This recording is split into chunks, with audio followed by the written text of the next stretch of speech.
If you don't want to do a thing or a toxic person, then don't do it. Simply say no. You will live without all the stress and all the worry, all the stuff that comes to overwhelm you. You got to put all of your no's in one basket. You don't have to let it dictate you or control you now or in the future. It is real easy to say yes, but it is most definitely hard to say no. The more you start saying no, the more easier it is to be said. You can't just say it and don't mean it. If you own it, then it's yours. Nobody can come in and tell you when to say yes and how to say yes and what to say yes to. Know when to know to say no.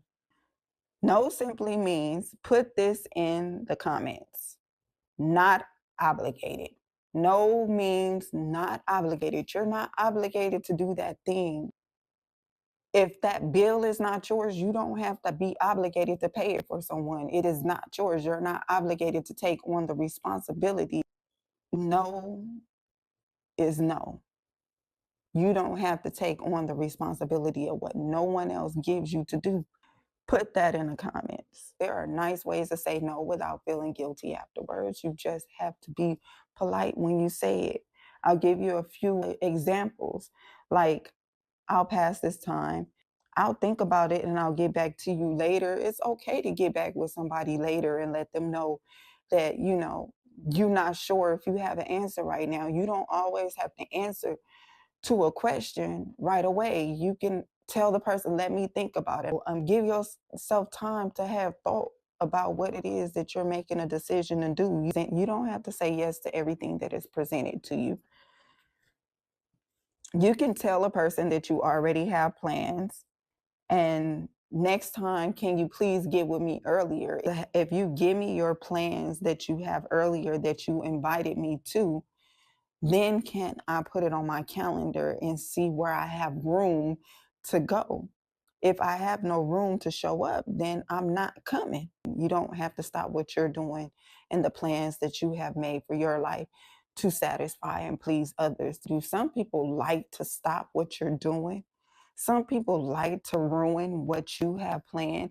So they'll come and they'll give you their plans so that you can cancel your plans, because they hate seeing that you have something to do for yourself. They hate seeing that you're you're not focused on them and the things that they're doing. So they will come and they will for sure present to you their plans. Listen to this. The word no can be a hurtful word. The word no can hurt feelings. The word no can crush people. It can make them hate you. It can make them feel some type of way towards you.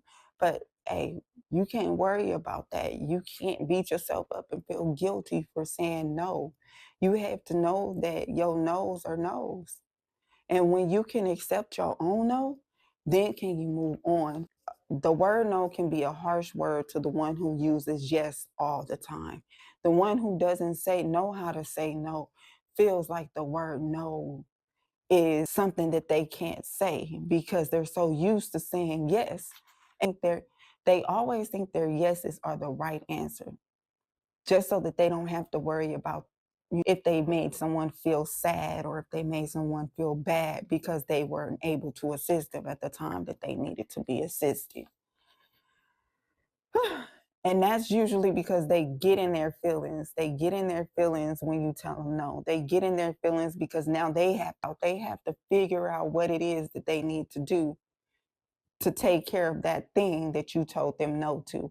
So if they can't pay their car payment, if they can't put food in the house, if they can't go have the fun that they want to have, now they have to figure out how to get the income or the money for these things. And when they called you, they were dependent on you. And since you became not a dependent anymore once you said no, it crushed them, it hurt them, it pulled them in a direction where now they have to go figure out that thing. They have to figure out what to do next. It is not your responsibility to figure out what other people should have had already figured out or what they need to figure out. The best time to say no is when you feel it deep down within your heart. When you feel it in your gut, you say yes to things that you know you should have said no to, only for it to backfire at you, only for you to suffer the repercussions.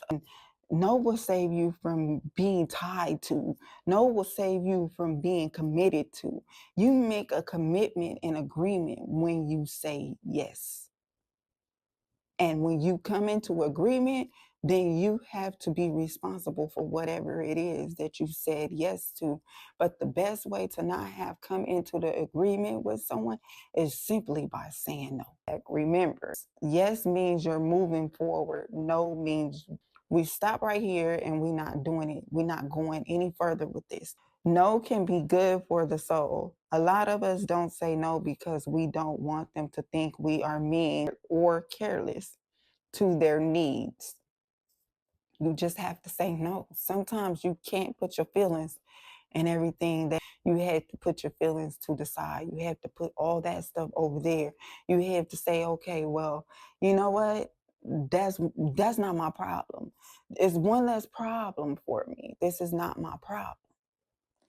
A tip, you need to learn how to say no. You should not care after you said it. It is the past. Leave it there. You can't please everybody. When those boundaries and standards take play, you won't think twice about it.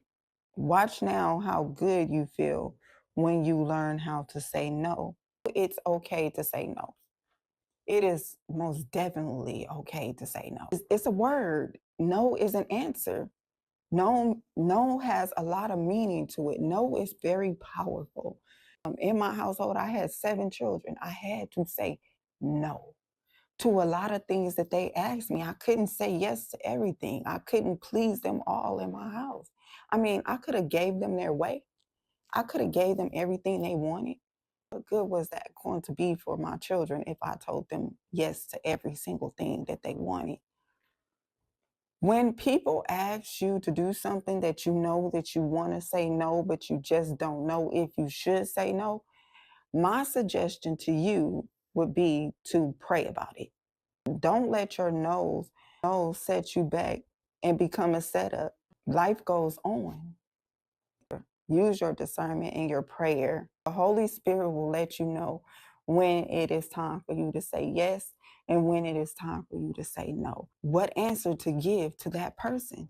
No, yes, baby, the Holy Spirit will let you know. This is a question that I have. How do you have the strength to say no?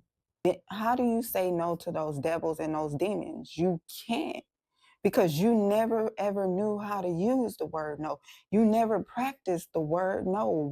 The word no has to be practiced. It is something that you just don't get right away. It's not something that you learn how to do right away. And when you were a baby, or if you ever notice when you have a little baby in the house, some babies, the first word that they learn is no. They learn the word no. And sometimes it's a good thing for them to learn that word, but sometimes they use it when they should not be using it, and it kind of like gets them in trouble. Well, yeah. The enemy knows your weakness. And if you can't say no, he knows already. He uses what you say against you, leaving you in fear. Yes can be a distraction, keeping you trapped in agreements with people. Let go of the word no. Know this: God did not give you the spirit of fear, but of power, love, and a sound mind. 2 Timothy 1:7. Know this: yes is an agreement, and no is a no contract. It's a no deal. Means I'm not taking it, which means I'm not doing it, which means it's over. Basically, when I tell you no, it just don't ask me again. Last but not least, no means no, period. And remember this: people, family, and friends will walk all over you if you let them. Until next time.